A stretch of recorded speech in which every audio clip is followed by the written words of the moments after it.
umusa wenkosi. Oh yes, Jesus. Amen bazalwane. Hallelujah.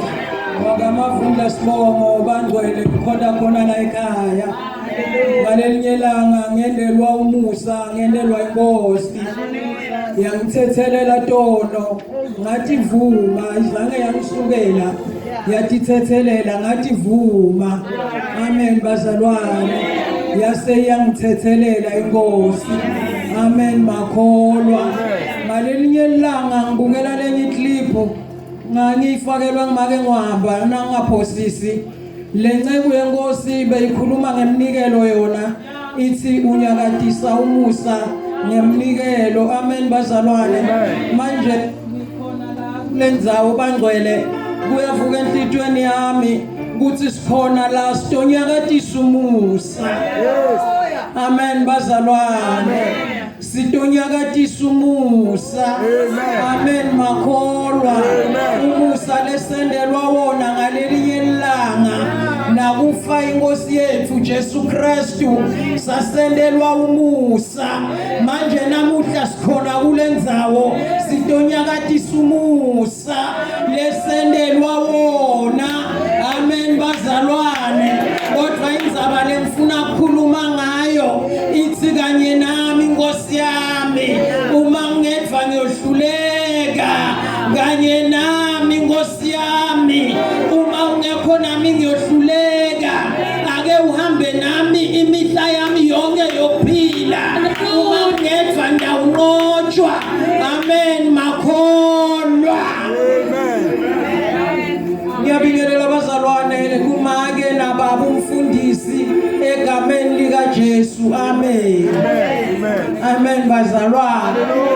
Ngiyabingelela kubo babe egameni lika Jesu. Amen. Nebaqotshwa labakhona endlini. Ngibingelela bomake netintombi egameni lika Jesu. Hallelujah. Intombi na Sunday school egameni lika Jesu. Nabo bonke labakhona endlini abativele bamukelekile. Amen bazalwane. Sikulendzawo bangcwele sitogupha umkhosi wephasika. Sekukhulunyiwe kakhulu ngenkosi yethu kuthi yafa nayifa beyifela thine kuthi sihlandeke. Beyisendela babenkulunkulu bekasendela umusa ngokunikela ngendvodzana yakhe lekuphela kwayo kuze thine sitoba nemagunya okuthi kanye nami inkosi yami.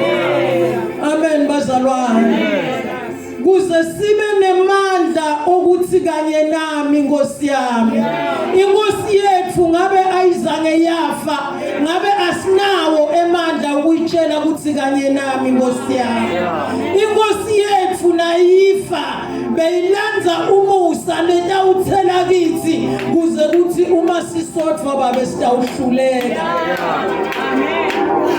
Amen bazalwane.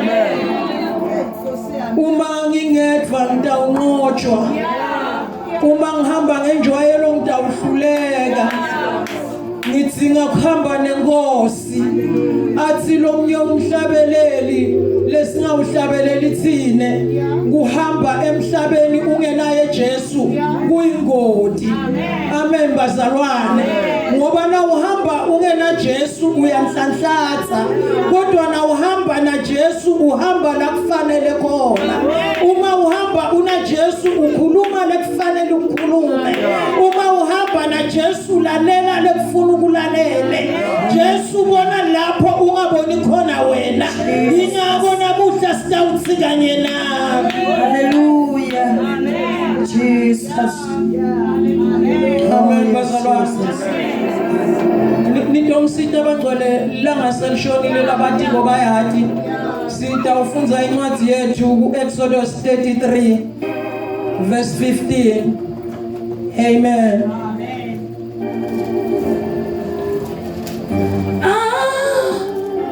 Ungahambi nathi ungacali usitfuthe. Amen makholwa. Amen bazalwane. Umosi uyala uhamba yedvane. Ufuna kuhamba nenkosi. Bekangahambi yedva yena bekakhona ama-Israyeli kodwa noma ama-Israel bekakhona Moses beka understanda kahle ukuthi yebona akhona nemadvodza akhona kodwa inkosi uma ingekho batawuhluleka endleleni. Amen bazalwane. Kudzingeka ebantfu labatawuba nesibinzi ekholweni. Amen bazalwane. Kuthi noma kuvukani phambi kwakho uthi kanye nami Nkosi. Amen bazalwane. Uthi ngingedwa ngiyohluleka.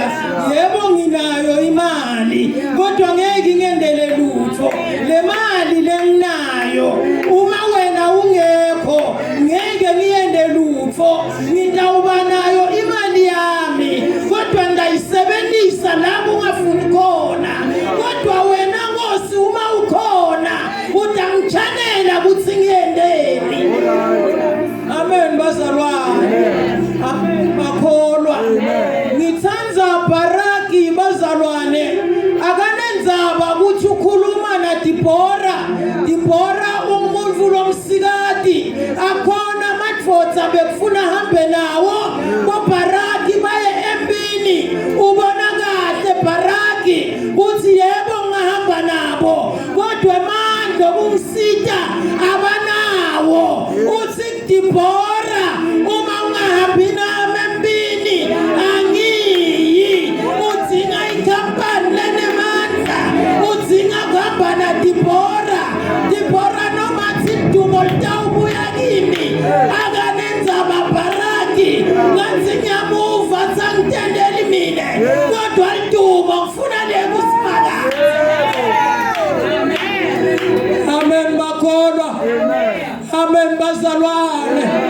Yebo ngitawuya empini kodwa Dibora ngidzinga kuhamba nawe. Abathe